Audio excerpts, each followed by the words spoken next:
This is Crypto Core Radio, discussing the ideas, people, and projects building the new digital economy. Get the latest on blockchain technology and cryptocurrency updates with your host, Lutz.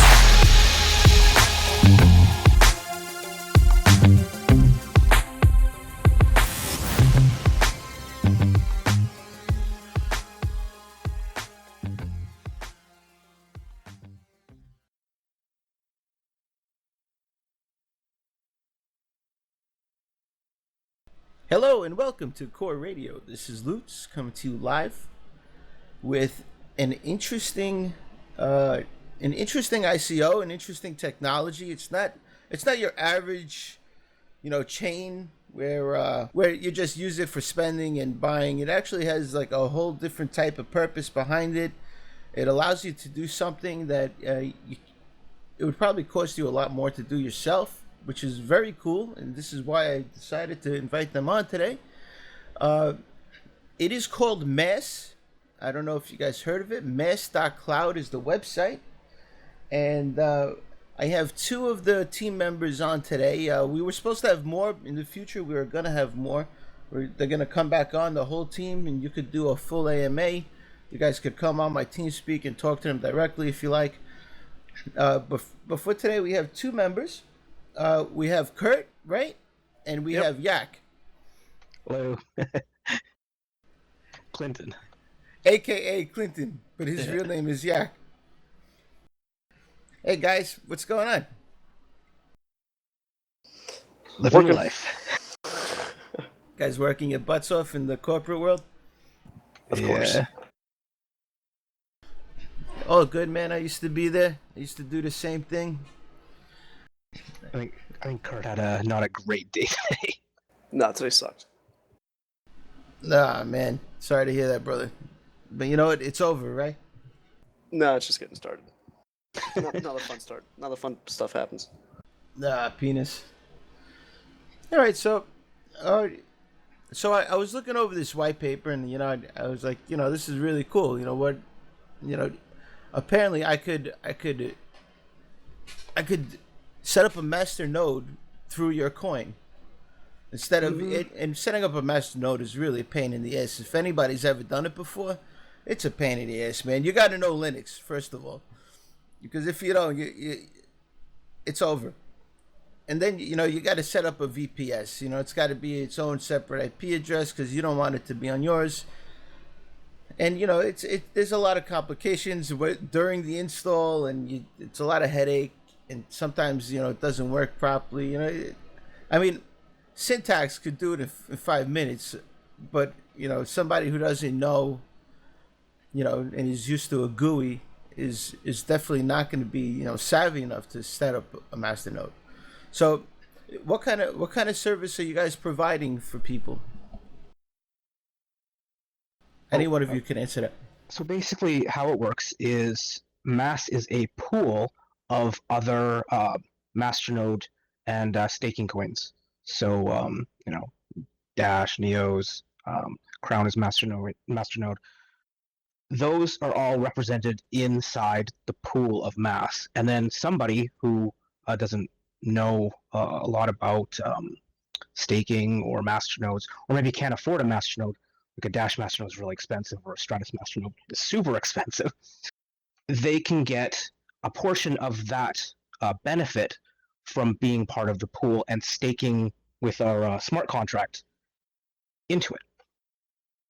Easily, very easily, like one button easy. All right. So just give me a brief overview of of what it's about. What Mass, give me a brief introduction of Mass, and what problems does it solve for crypto? You want to answer that, Kurt? You're more wordly than I am.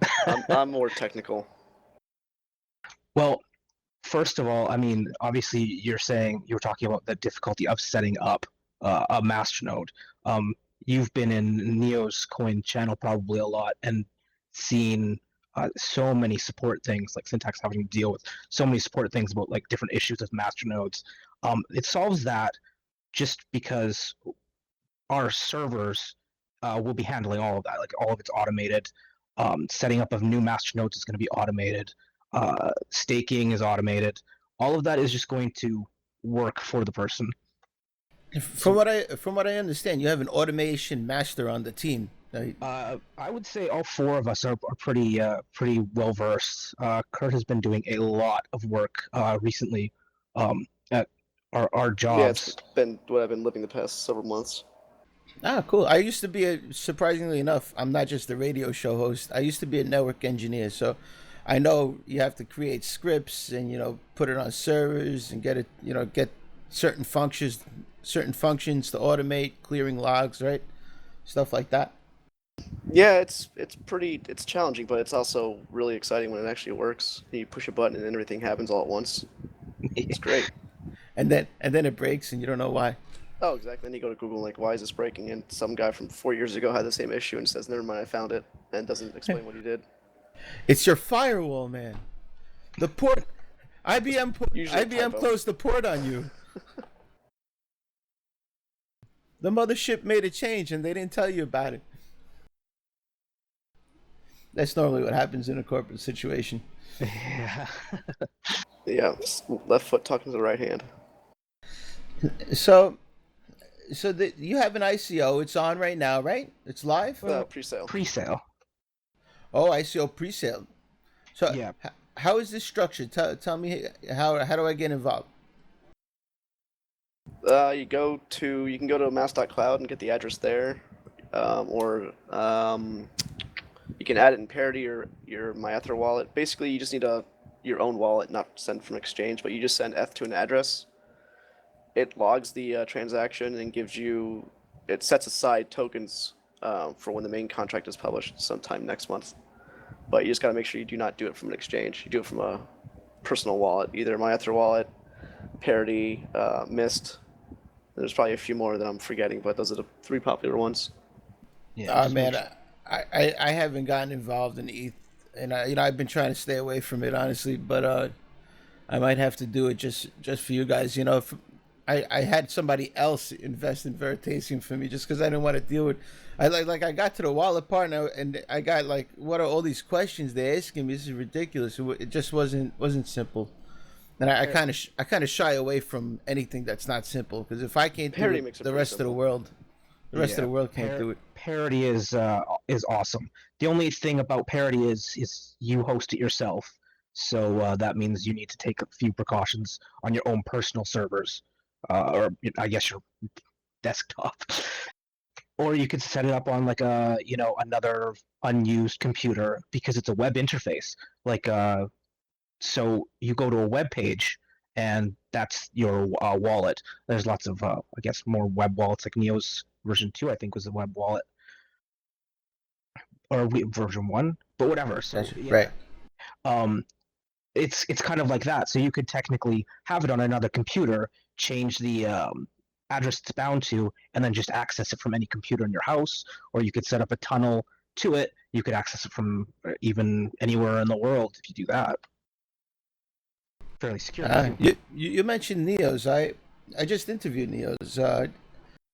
I mean, I'm very excited to see what happens in what is it, 7 days now? I think 6 days left. Yeah. So I'm really excited. How are you guys involved with Neos? Are you guys going to host their master nodes? We probably well, I mean, obviously, like Syntax is one of our team members. Oh, Yeah. where is he? He's at the airport or some shit. I don't know. He's already leaving town. Yeah, he's skipping Yeah. town. No, He's already leaving us. He's got family coming in, so he's picking up some family. Yeah, I think his grandmother's, I think maybe 80th, 70th. It's like a major birthday, and so I think they're doing something really big, and that's why he's kind of not around. He's You not gonna be guys, around. you guys are very lucky, man. He's extremely skilled. He's extremely skilled. Okay, yeah. Well, one day we'll get everyone on. Maybe we'll set up another interview in a couple weeks, and we'll get everybody on. Even Syntax. And you guys could go more in depth with the technical stuff. So, Yeah, for sure. so how is it structured? The ICO are there phases? How does that work? Yeah, I mean you can say there's three. Technically, the pre-sale is the first phase, and then once that's finished, you have the ICO, which will have two phases. Part of it. Um, the first phase you get a 20% bonus for the first 5 million tokens, and the second phase you get a 10% bonus on the next 10 million tokens. And after that, it's just a standard exchange rate of 1,000 tokens per 1 ETH. Wow, that's a nice little bonus. You get three if you get it now, you get 300 extra per ETH. Right, yeah, right now it's 30% bonus for the pre-sale. Cool. And what not to get too technical, but where are you going to store all these master nodes? I mean, though actually let's get to the concept of what you do. So, what master nodes are you going to have set up? I mean, who determines, where any funding comes in goes, and what master nodes are going to get set up? Ultimately, the community will, or the token holders will. But for now, we'll just have a proposed list. So the main contract that we're going to release, we in order for funds to be released from the contract, we have to add an address to it, and that's published. And then a week later, that address can be released or can be allowed to have funds transferred to it. So we would announce saying, hey, we're going to support, I don't know, Neos, and this is the address, and then we can sign it and prove that it's us. And then a week later, we can send funds to it and build a master node from there, or the POS staking, whatever it is. But we want to be completely transparent and log everything that we can for the public on the blockchain. Gotcha. So if I wanted to participate in getting, so when I buy a mass token, and I just want to understand from a simplicity point of view, because I want to know what I'm buying like everyone else. So if I buy a mass token, what could I do with it? Well, you can stake with it. Staking basically gives you an equal share, a proportional share, I should say, of your mass staking weight, pretty much, on all the coins that are in the mass pool. So if we have like 10 different proof of stake and masternode coins, and they're each paying out, I don't know, like 5 ETH a day or 10 ETH a day or whatever it is, then you have that. Like, if you're staking, you have a portion of those rewards, and that will come to you daily. But that's only if you're staking in our contract. If you don't stake, what happens is, like, say you want to trade it on Bittrex or wherever it's listed, Poloniex or whatever. If you're not staking it, those funds actually get the profits from the staking of those funds get re-rolled into the mass itself. So it will buy more masternodes. It will buy, more Dash or more PIVX or anything. Okay, I got a little idea from the white paper. I just wanted to hear it from you. Also, I mean, let's get it. So either I could stake my coins, right, or Yep. I could not stake my coins and have them free to trade, right? And also, if they're not being staked, that means that those that say 1,000 mass, whatever it represents in the mass pool, those profits are just growing mass's value, like overall. So people who are staking will be slowly earning more that way, but also the actual like net assets of mass itself are growing, which means that on exchanges, ideally, the price will keep rising because the assets in mass itself are growing. Okay. If I decide to stake it, because if some people like to day trade, whatever. But if I do decide to stake it, is it locked in there for a certain amount of time? Am I able to take it out at any time? How does that work? Yeah, you can take it out. It's just a matter of calling the stake function or the unstake function. If you stake, your coins are locked while you're staking. At that point, you don't have to have your wallet on or anything. It's staked into the contract itself. So the contract on the blockchain handles all of the basically the auditing. and that's with the contract and the back end that handle the payouts and figuring all that out. But say you 2 days later or whatever, or maybe you need to free up some funds, so you want to sell some mass, you can just go to the same contract, like same DApp, or to our website, and you can unstake it. As soon as you unstake it, it's free. And you do that by sending a message, right? Yeah, sending a transaction with a function in it. All right. It's kind of like it's kind of like a pool for staking Yeah, exactly. instead of for mining. So you guys Yeah. are setting up like a pool for staking. Yep. And yeah, that's kind of where the idea comes from. And we want to have some certain stats and eventually more flexibility than just say paying out in Ethereum. We would like to be able to have people choose what they get paid out in, have them choose when they get paid. Like there's going to be some people that are micro staking, right? Like maybe staking one mass or whatever. Right. That will be really, really small payouts, but probably even more than it would cost to send them. So what will happen is they'll be able to choose a threshold. Say, hey, yeah, instead of paying me daily, pay me when my balance for getting paid reaches 1 Ethereum or 0.05 Ethereum. Oh, cool.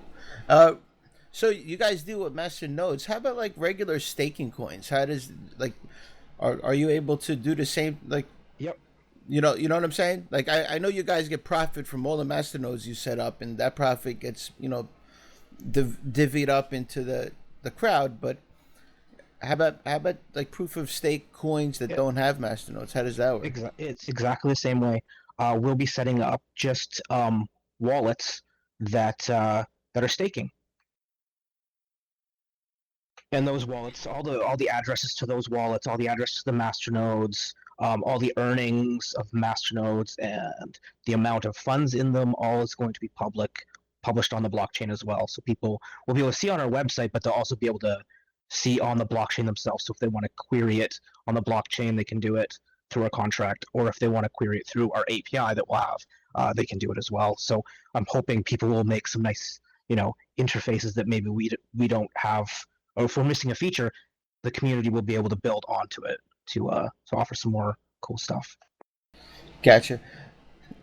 What are the benefits of using Mass over me setting it up myself? What do you do other than what I could do, and what are the benefits? And I know setting up a VPS is already we touched upon that. Yeah. Because that's a pain. But what other benefits are there besides just why wouldn't I just do it myself local? No, you can, but it's expensive and difficult. So you have the challenge of not only getting the funds together to create a master node if that's what you're going for, but then you have the challenge of keeping it up, preventing DDoS attacks, making sure it doesn't get hacked. You have the whole challenge of it being online, and we have decades of experience between all four of us of doing this exact kind of thing where we prevent attacks and we secure stuff, and we have failover availability for whatever's online, and making sure that it has high availability and low downtime. So if you have your own wallet, you got to make sure your computer's on 24/7, connected to the internet, or at least whatever server you're running it from. So in getting an enterprise server is not cheap. It's not going to be as it's not going to cost $4 a month to run a VPS that's got near 100% uptime guaranteed and DDoS protection, all that happy stuff. Cool. All right. I understood that. I just wanted to get that out there because it really is a pain in the ass to set up a master node. I've done it multiple times, and you got to keep your computer on. You got to make sure It's got low latency. it's working. Yeah. So Another thing about it is the fact that with this, there will be constantly new masternode and staking coins coming out. And not only that, some of the older cryptos are slowly moving away from what they've got, and they're kind of more leaning towards proof of stake or delegated proof of stake, or even integrating masternode technology into them. As they do that, we'll keep adding those things. So in that respect, it also makes it a little easier for people, so they don't have to really follow crypto news constantly to keep up on all that stuff. You know, in the white paper, I was reading the white paper last night. It mentions that users have the option to burn tokens. Why would they do that? How does that work? That's if so. We are going to be on exchanges. Hopefully, I mean it's up to the exchanges to list us. We can't force them to do it, but this gives them another way to get their funds out quickly and easily. Currently, as it sits in the contract, it's a 2 month waiting period from the time the ICO ends until you can start burning. I put that in there initially just because it could take time to get things ramping up, and we don't want people freaking out thinking that everything's going downhill when it just takes time for. I mean, it could take time. We don't. It's still up in the air, so that can change. But after that 2 month waiting period, they can just call a function. It burns the tokens. It sends an event to the backend. The backend handles it, does the math because we take a 10% fee to prevent manipulation and crashing the whole system. If you have, a couple million tokens, we don't want it to go. We don't want it to get severely tanked. Right. Yeah, it's just there for people. It acts like our own mini exchange. It takes so when you burn it, it marks your tokens as gone. The backend does the calculation, and then it figures out your portion of burned tokens versus what's in the pool, and takes that ratio and finds out how much of how much Ethereum you should get that's in the pool. So it takes funds from the pool and gives those to you for your tokens. I hope I explained that. I just fumbled up. A couple of things to add to it. So when he said there's a 10% fee that we get, it's a 10% fee that we as mass as a whole get. Server, yeah, so it's not like the team gets 10%. Yeah, it stays in the pool. Yeah, so it actually benefits the entire pool, because what happens is that 10% stays in, but 100% of mass is coming out. So that 10% of say like Crown, Dash, Pivax, all those coins, that stays there, and therefore the value of all the assets in ratio to how much mass there is, it increases. So everybody's rewards become bigger, and the actual value becomes bigger. Oh, and one more thing.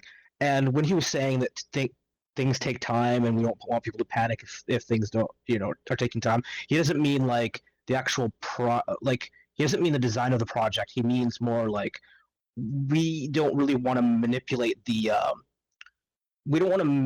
any of these markets. And with the amount of Ethereum we're getting, it leads to the possibility that some of the smaller markets could really it could really hurt them, right? Because the value could just like skyrocket. Yeah, we don't want to Right. 10 million worth of a coin all in one chunk. That would destroy the market. So we got to split it up over time. So that's what I mean. Yeah. Yeah. Now's a good time to buy. ETH is going down. Yeah. It's hovering around 200 right now. Everything's going down. That's just what's going on recently with the markets. It used to be a seesaw effect where, when Bitcoin goes down, the alts went up, but now it's kind of following Bitcoin up and down. Yeah. Which is, so seeing alts low and Bitcoin low today is not a surprise. No.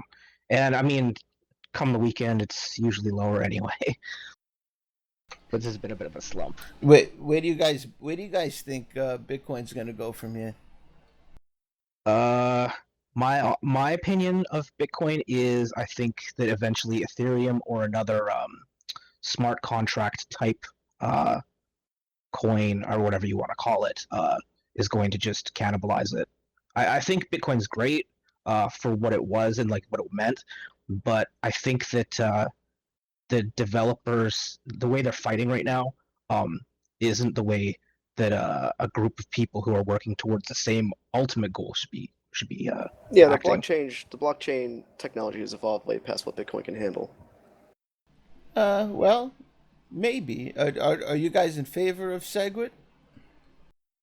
I know this is a personal question. Like, what type of underwear do you wear?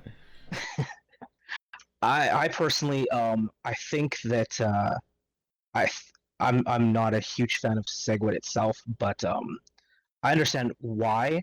But just the way everything has been going on, I just kind of like I used to have quite a bit of Bitcoin, and now I only use it to basically pay my bills because bills in Canada it's a provider that lets you pay any of your bills. Like I can pay my mortgage or I can pay my credit cards or whatever with Bitcoin. They don't take anything else. So what I do is I take all my other cryptos, I use Shapeshift and to Bitcoin and pay my bills. Other than that, I don't touch it. That's gotcha. So you are not in favor of Sega? I saw the way you avoided that question. That's all right. Some are naturalists. Believe it should stay the same. I'm not ashamed to say it. I think it should stay just the way it is. Let it break on its own. Don't break it intentionally. That's not a bad way to look at it. But one of the problems with it is some of these people that are really pushing for that change are doing bad things to the Bitcoin network. Like there's a reason why there's so many transaction backlogs happening, and a lot of that is to do with malicious acts. Yeah, well, you know what? Let them break it. Let it break on Right, its yeah. own. Don't break it intentionally. Let it break on its own. Maybe it won't break. So it takes 24 hours to get a transaction. I mean, It I has mean, taken me 3 days to get a transaction. right? But that's at certain times. Yeah. And there's ways of fixing that. I mean, have you seen those websites that TX make that rebroadcaster or whatever. yeah where Yeah. miners could actually put your transaction in the block and speed it along. Yeah. I've used them a few times in the past few months just because I had to. I mean, I think that could get, I think miners and, people in the technology could kind of get together and make a few more of these type of services and, maybe throw a little price on it and, people could get their transactions to go faster with the miners' help. That's not a bad way to deal with it really. And then you let the I guess not was it capitalism that that is Yeah, innovation basically. yeah, let it work the way it's supposed to work. I mean, the functions are there. You just have to, innovate a little more. Don't break it though. Let it break on its. If it breaks on its own, implement Segwit. But let Yeah. it break on its own. Don't break Satoshi's dream. Yeah. But Some of the devs were even talking about like completely changing the algorithm if certain things didn't go the way they wanted. It's like, nah, I okay, don't trust. I don't trust any of those people. They go fuck yeah, themselves. I'm out if they do that.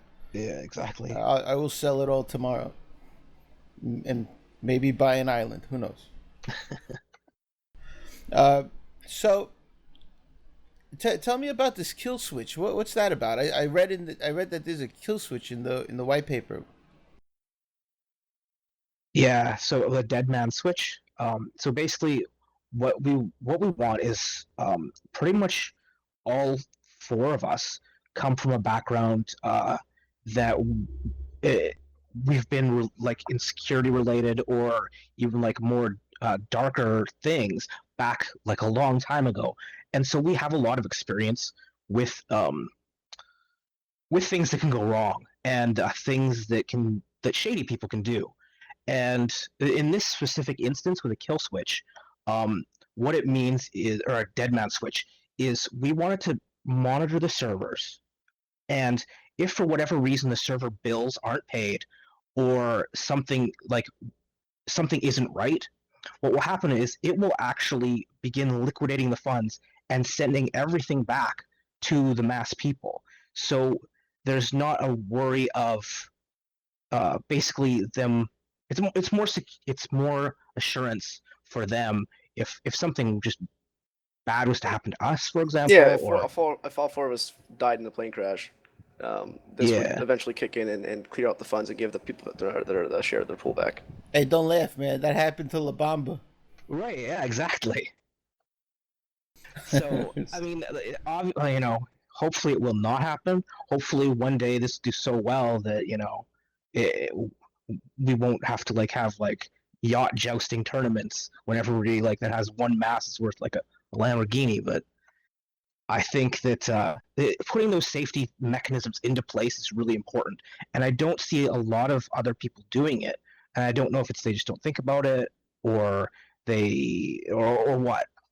But Gotcha. we want to think of ways where we can be evil and prevent us from being evil. So like that's why he was talking about their in our Ethereum contract, the transparency trust contract basically is what we're calling it. When the Ethereum is in there, and if we wanted to, like if I went rogue, for example, and I wanted to take that out of there, I wouldn't be able to because the contract itself would force that it would just not allow it.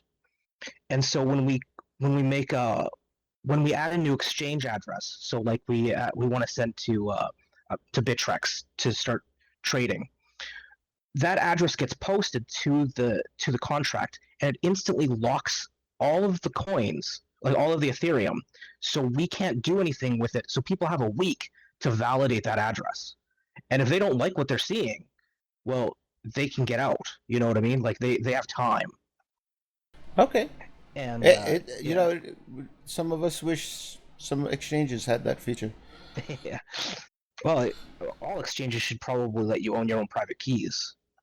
Right, and that's coming. Komodo, it's Yep. going to come out with Komodo and SuperNet. They already, if you go into the channel, I forgot the name of the channel, but there's a testing channel for testers that are testing it right now, and they're building it and testing it at the same time. You can see them working all day long, and eventually they'll have. I think it's going to be really soon. We're going to have a fully decentralized trading platform. It's needed. It's going to be awesome, man. I'm happy they're bringing it. You know, decentralization is really important, and the best part is that you hold all your keys when you're trading. Yeah, Yeah. that's the important thing. Actually, have you guys looked into getting into the Agama wallet? No, not yet.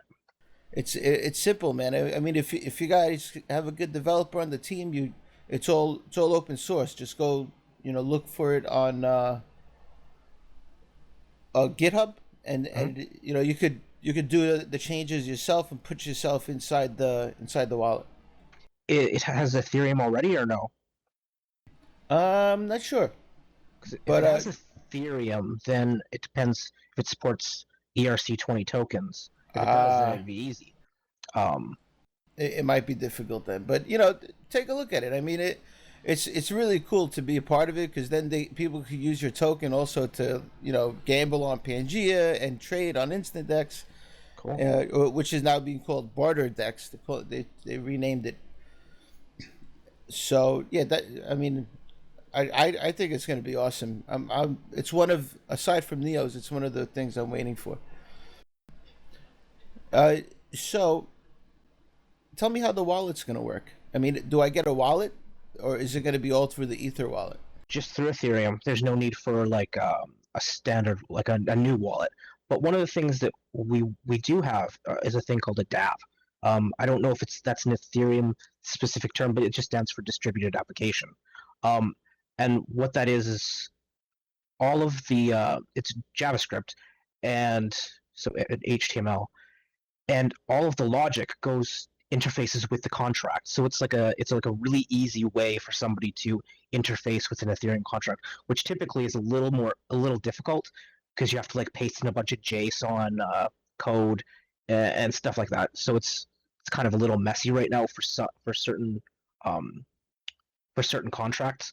Our goal is to have a DApp where people can use Parity or any other like Web 3.0 browser. So like MetaMask or what Mist. Those all have Web 3.0 browsers in them, and so what they'll be able to do is they'll just see a mass DApp, click on it, and right there it'll already know their balance. It'll know everything about like their wallet. They won't have to identify themselves with a username and password or anything because the blockchain is what does their authentication, and they'll be able to stake and unstake right from that. What and it's completely what distributed. what happens when you have to convert to ERC 223?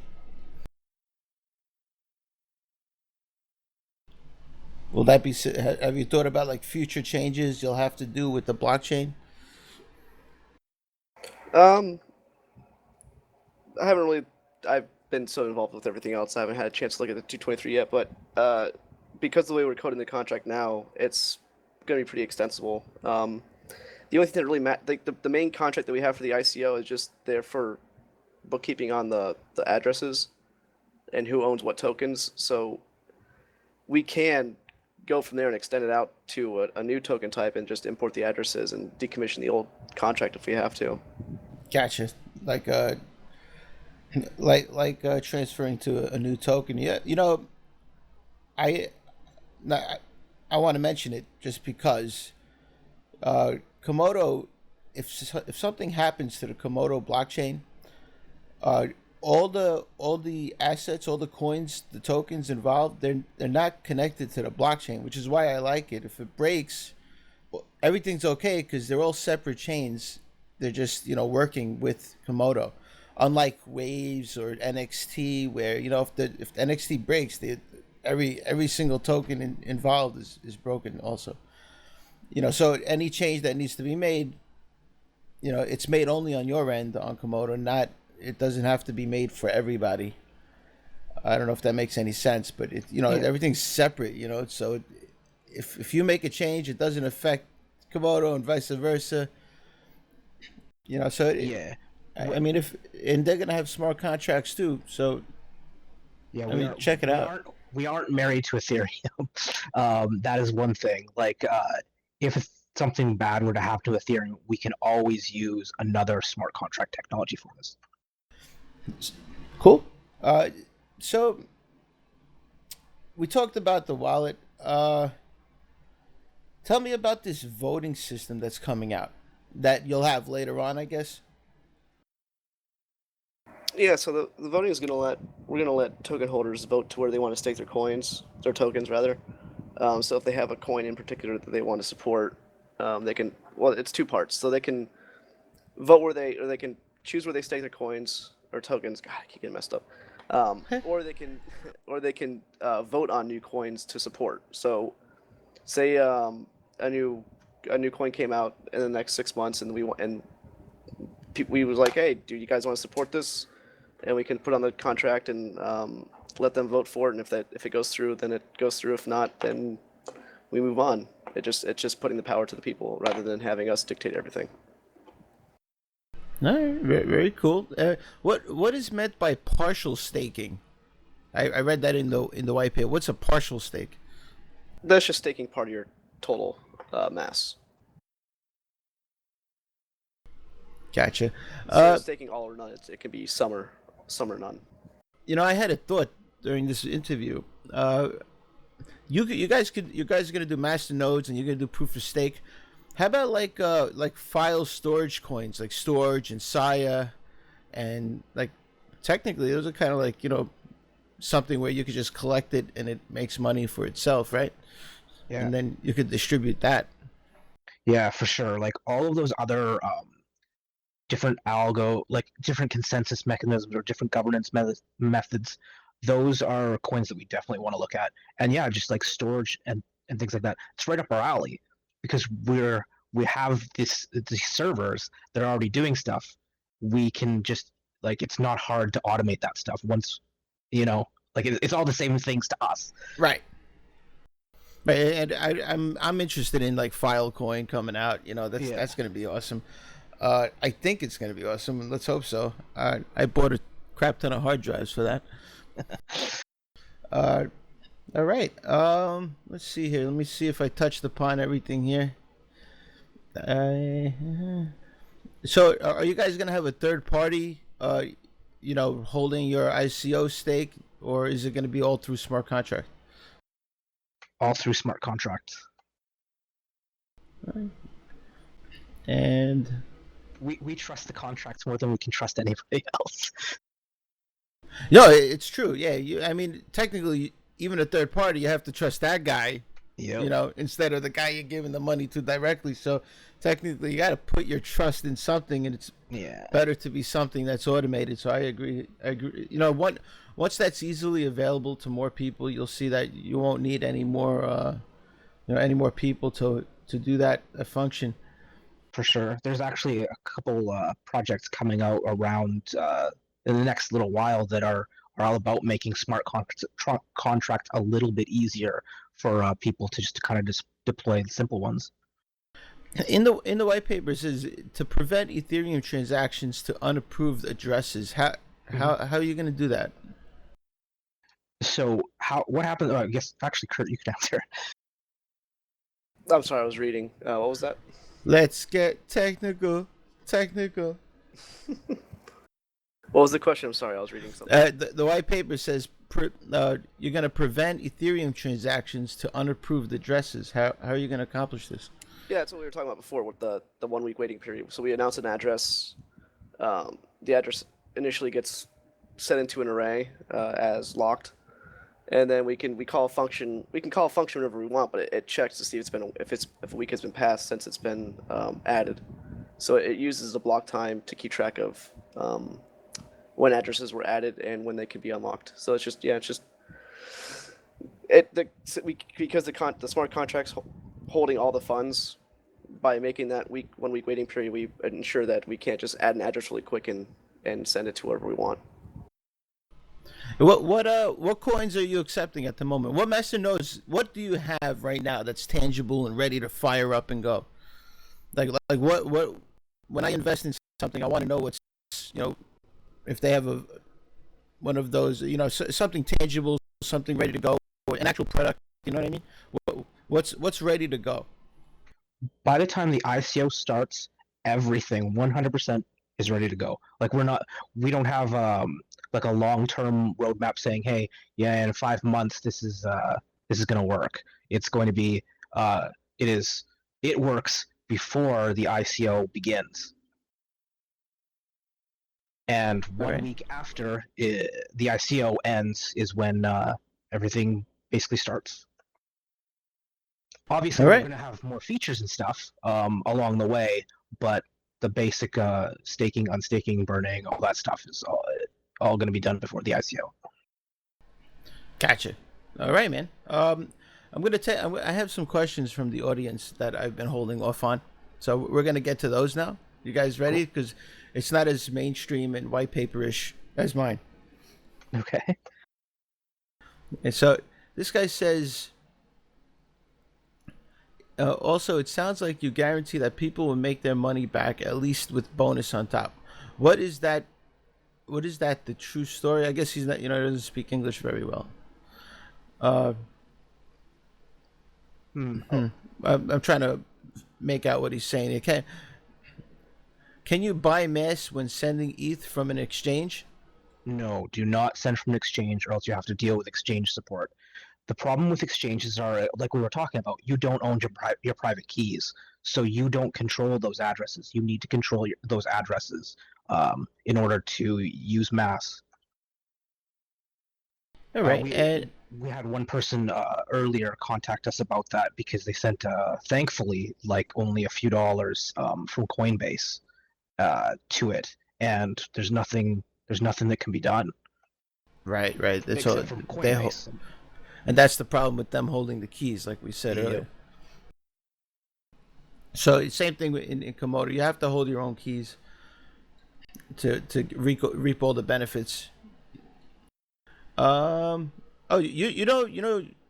could do Komodo also. It earns 5% interest. Oh yeah. Well, yeah, for sure. It's pretty awesome. I've gotten like over 300 in the last couple months. So let's see how will mass. Talking about that one guy's comment about how we guarantee that we'll be able to earn or make our money back. I don't know if exactly what he was asking, but maybe it was something to do with the fact that if they put in, say, 1F, they'll know they'll be able to get like 1F back or a return instantly. But the reason we can kind of say that a bit is because almost all of the Ethereum that comes into us is going into the fund. It's not going to us. We're taking only 10% of the Ethereum. That's to pay us, to pay legal fees, to pay all of our infrastructure, everything for the next year. Yeah, So I only think he was 10%. saying. I think he was trying to ask, how do you guarantee that they're going to profit from it? And that's why I didn't touch upon it anymore, because it's a stupid Yeah. question.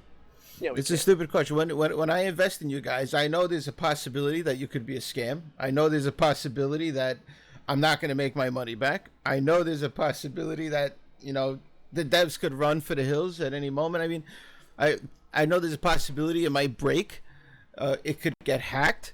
I mean, I could go on here if you guys want a list. I mean, this is crypto. Welcome to crypto. You could choose to trust, and that's where trust lies. You got to trust, and you got to do your due diligence at the same time and see if a white paper makes sense. If it looks good, then you invest. Yeah. It's not all about I mean, no one could guarantee you're gonna get your investment back ever. Yeah, invest in the white paper and not how it looks. Invest in like reading it, like actually learning it, and talk to the developers and talk to other people who maybe know more than you. Like, everybody knows people that are much smarter than them. So, now that you say that, there was like a pool reward type of equation. Well, that I didn't get in the white paper. That was the only thing I didn't understand. Oh, the math for the Yeah, for how the payouts go. and I never did good Yeah. at math. That's probably why.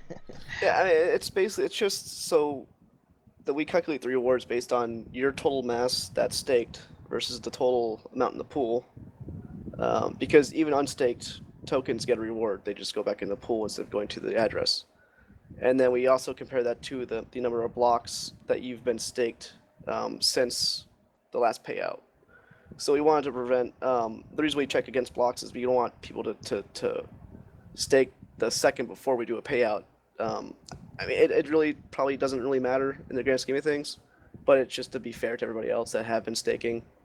Um, it just makes sense to put that check in there. Okay. We have another question. How confident are you about your idea? Extremely. 100% confident. There's And zero doubt. I'm just going through the slacks because I put it in multiple slacks, and now I got different questions in different slacks. So, how will Mass choose the coins on the pool, and will the fund be transparent? I don't know how we haven't really decided what coins we're gonna support, but we will announce them. We'll publish them to the smart contract. So you'll see that it'll have the name of the coin, the address that exists on the exchange, all that good stuff. And that's basically how we'll announce coins. We'll probably send out newsletters, put it on the website. We'll publish it however and wherever we can. Yeah. And as far as like transparency goes, everything is going to be transparent and published onto the blockchain. Like every transaction, every trade, every payout, all of that stuff is going to be verifiable on the chain, and it'll also be displayed in a fancy version on our website. And we'll have like APIs for people to query themselves, easy, like so bulk CSV exports or XML exports, so people can put it into spreadsheets and stuff. Right? It's going to be shown Really on the wanna- website, right? Yeah. We really want to be extremely transparent about this because it's not our funds. Like it is everybody. It's everybody that has mass. We have 10% of mass, but the other 90% of mass is owned by everybody else that put in Ethereum, and that's why we have to be super 80%. transparent. Yeah. Well, but the bonuses and stuff like Well, the that bounties is and prior commits. They still own it. Right. Yeah. Yeah. Gotcha. All right. So, what happens if this is another question from Kano? What happens if the proof of stake Masternode currencies being staked drop in value dramatically? That can happen. What will happen though is we have thresholds set up for rebalancing, because we don't want to have a 90% portfolio of one coin and then 1% of every other one. So we want to keep those balanced. So if a value of one coin were to drop dramatically, what would happen is other funds would go back into that to rebalance it. Unless, of course, it was dropping dramatically because it was dead, say got listed from every exchange, or there was a severe bug in it. Then it would just be dropped. We would lose the funds at that point, but so would everybody else that has it. All right. And do MAS tokens need to be locked in order to receive rewards? Yes, they have to be locked into the staking contract. Your computer doesn't have to be on, or your wallet doesn't have to be on or anything, but you do have to lock them into the staking contract for the time you get rewards. You can lock it, say use my Ether wallet or something, lock it and come back in 2 years, and you'll have a bunch of ETH in there. You don't have to have it on, you don't have to check or anything. You can check just via the blockchain, like on Etherscan or something, to see your ETH balance going up. But the time you want to trade them or transfer them to your friends or family, you have to unlock it first. Yeah, and when you buy MAS, they're initially unstaked, and we don't stake them for you. We can't unstake them for you. Your MAS is your MAS, you control it. So if you stake it and you lose your wallet, I hope you find it. If you don't stake them and you lose your wallet, well, thank you for investing in the pool. Gotcha. Yeah, basically everybody. I mean, we want to. These are your tokens. You control them. Cool. And that's what this is all about: controlling the people's hands and not any third parties. We have another person here. He's saying, can token holders choose to be paid in the native currencies instead of ETH? For the start, no, but shortly after, for sure. That is one of our total goals. We want to give people the most flexibility for their staking. Make sure that we're not talking about fiat currency. We want in fiat. They'll be paying him. And if we invest in ZooCoin and they want to get paid out in ZooCoin, we'll support that in the future. I think that's what they meant anyway. That's that's a big up and coming coin, ZooCoin. Everyone should check that out. Bitbean? Pepe Cash. Will the MAS token have any other functions? Yes, potentially, quite possibly. We also want to build services. We also want to build services around it. We don't want to. We don't want to say anything. That was an easy one. Yeah, we don't make promises because it's not.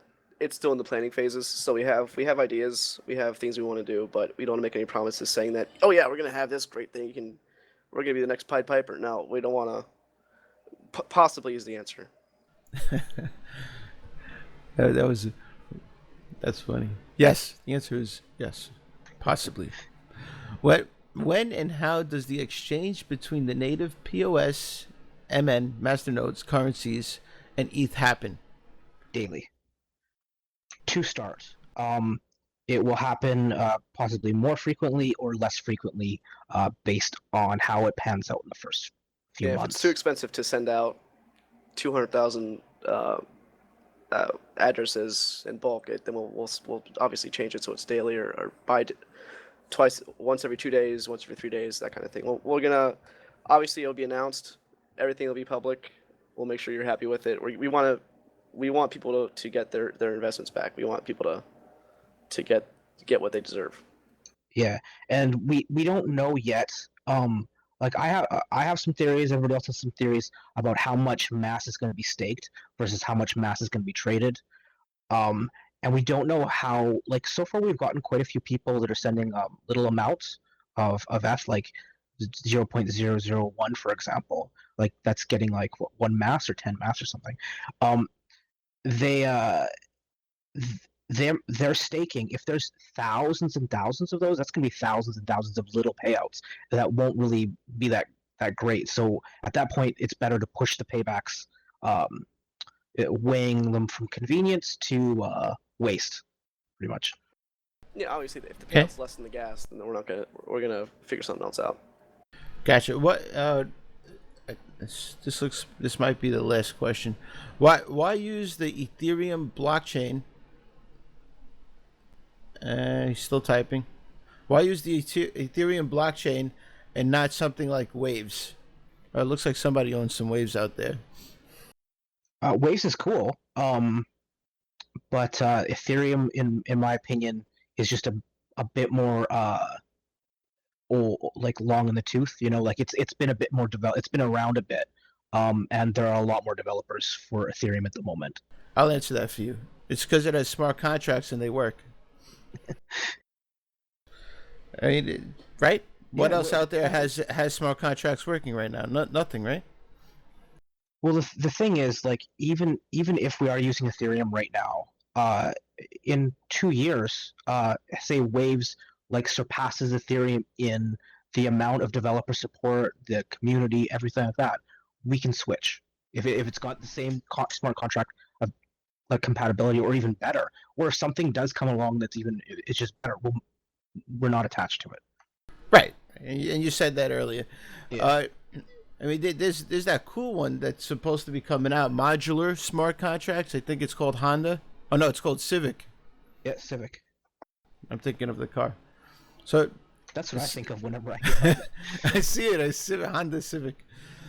It's gonna have modular smart contracts. That should be cool. All right. Yeah. I think I don't see anybody typing anymore. Let me go check these other Slacks real quick. Sure.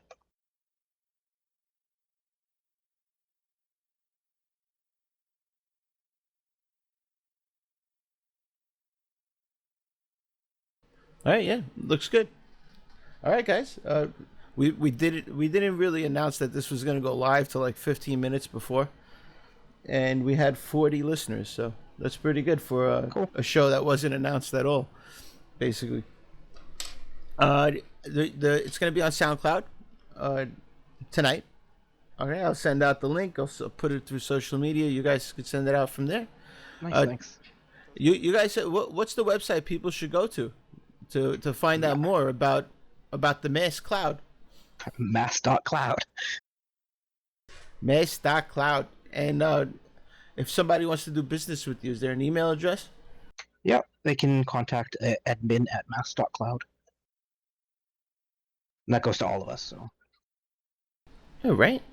And what any more tips or anything you could leave us with, like opinions or some secrets that nobody knows about yet? Not secrets, but all you guys just be careful with your wallets out there. There's been a lot of scams going on. Yeah, verify every address before you send it. Yeah. Oh yeah. I know it's a pain. Yes, on every Slack now they're doing it. We'll never say send it. We'll always point you to the address, to the website, to the address. We'll never say send it to this address. If you get a PM from someone, don't believe it. Go to the website. Never believe any address you're given. I keep responding back with profanity. They're just laughing over how much money they make. Oh my god, dude! I feel bad for all the noobs. I mean, listen, it's been going. I was saying it earlier. It's been going on since the AOL days, since dial-up. I mean, I used to, I was a kid back then, but I used to do the fishing. They had these like little programs that you could do fishing with. And stuff like that. Yeah. I mean, it's been going on forever. You know not to fall for something that somebody messages you. That's. Hey, it's me, your brother. I mean, I feel bad. I feel bad because there's probably a lot of older people getting involved, and they don't know anything. Probably the first time they move a mouse. Who knows? Well, I think one of the problems is with some of these ICOs, there's so much like hype and FOMO surrounding them that it's just it's easy for people. People treat them kind of like almost like a casino, like that rush from getting in or not getting in. And that's when bad things happen. Yeah, well, everyone, please be careful out there. I do believe, like you said earlier, Slack needs to do something about that. Yeah, that's a problem, or else we're all going back to IRC. Yeah, no kidding. That's all Slack is. I'll get Yeah. I'll get my hacker version of Merc. Yeah, I'm still rocking 6.34. Remember MIRC? There was Yeah. I haven't been on that in a long time. I think we probably use Bitchax. All right, hey, let's close this session and we'll talk some more. All right, everyone that is listening live right now, thank you for showing up today. I Thanks apologize. for support. Mass is going to be a mess ICO. You guys need to get involved. It is one of my favorites, and that's why they're on today. Because I don't interview anybody that I don't believe in or I think is a scam. I won't do it. And you know what? It's I've had a lot of people come up to me. Can I get an interview? No, you can't. You have no community. I mean, there's one person in your Slack. It's not gonna work out if there's no community support. I'm not gonna say yes if it looks like your white paper looks like a total scam. I can't do it because I just can't do it. Even if you offer me money, I can't do it. So if there's somebody on my show, it's because they warrant being on my show. I read the white paper. It looks really cool. I mean, and who the hell wants to set up a Masternode by themselves? Not me. I've been trying to set up a Neo's Masternode for like 2 days now, man. I give up. I'm gonna go back to staking because I'm just gonna wait for Mass to come out. It's true. It's true. It's really. I'm not a Linux guy. I'm not a big Linux guy. I messed with it a little bit as a network administrator, but most of those servers, back then when I was working in a corporate situation, were vSphere and Windows Server. So, I mean, it wasn't. It wasn't Linux. Yeah, I use both. I use Windows as my main OS, but I use Linux for everything else for work. It's a love-hate relationship. All right, guys, thank you for coming on, and everybody, thank you for joining us today. Love you all, and I will see you in a couple days when we interview a Komodo member of the team. Oh. The Komodo Dragon. When we interview the Komodo Dragons. That would be a cool name for something. They'd probably make a lot of money if it was Komodo Dragon. All right, fellas. I'll talk to you later. This is Lutz signing off.